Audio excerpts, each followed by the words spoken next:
Hi, my name is Patricia Kagweri Mahulo, Internet Marketing Coach and Consultant.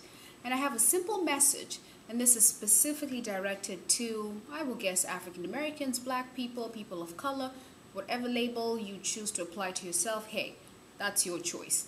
I get a lot of calls, from people of color, Black people, especially women, that find me online. They're very excited about the fact that, oh my gosh, there's a Black woman that's doing this, and therefore that means I can succeed. And yes, that is true. Now, I have another message that I'd like to share with you. There are two things that I've learned as a result of growing up in Africa. Number one, elephants are huge animals. And because of their size, each elephant, a mature grown elephant, is able to put away 1 ton of vegetation. So in a day, they can eat a ton of vegetation. So imagine if they're allowed to do so, there would be no vegetation left and there would be chaos and mayhem.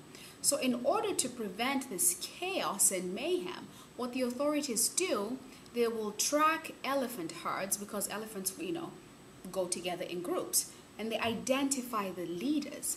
And then once they've identified the leaders, what they do is they maim the leaders. And when the leaders are out of commission, in essence what happens is the followers, because of the carnage that is going on around them, become helpless and confused. And when they're helpless and confused, they don't eat as much. So by default, it's to protect the elephants. Now, how does this tie into our community and our people as they're trying to become successful?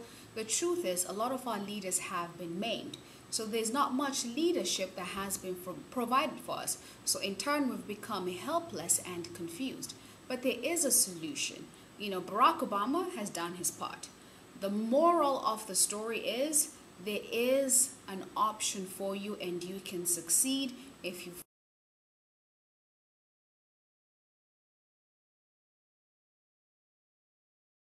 find the right mentor to work for you. Number two, this is again another story about elephants, but in another part of the world, Indonesia, India, Bali, their problem is they don't have that much space. And so how do they tame the elephant? The elephant as a baby is going to be tied to a tree and given so much rope. And each day, because the elephant is wild, it's going to try to go further than the rope will allow. But it can only go so far, because once it tries to pull, past the length of the rope, there's a pull. So it keeps trying and trying and trying and trying. And with time, the elephant convinces itself that it cannot go past the rope. And the rangers know this. They know to read the signs. They know when the elephant has been broken and tamed, and then they will let it loose. And I tell you what, the elephant will not go past the length of the rope. So the distance of the length of the rope is how far the elephant is going to go, because it believes that it does not have options. And that is something I find as I talk to lots of people in our community. They don't feel they have options because, let's face it, we've come through tough times. But we need to let go of that, because we don't want to become like the elephants that are helpless and confused, or like the elephant that doesn't believe it doesn't have options. What kind of a life is that? They seem happy, but again, they're working outside their nature, outside their strength. So if you have a desire to change your life and to live the life that is rightfully and divinely ordained to be yours, then you're going to pick up the phone.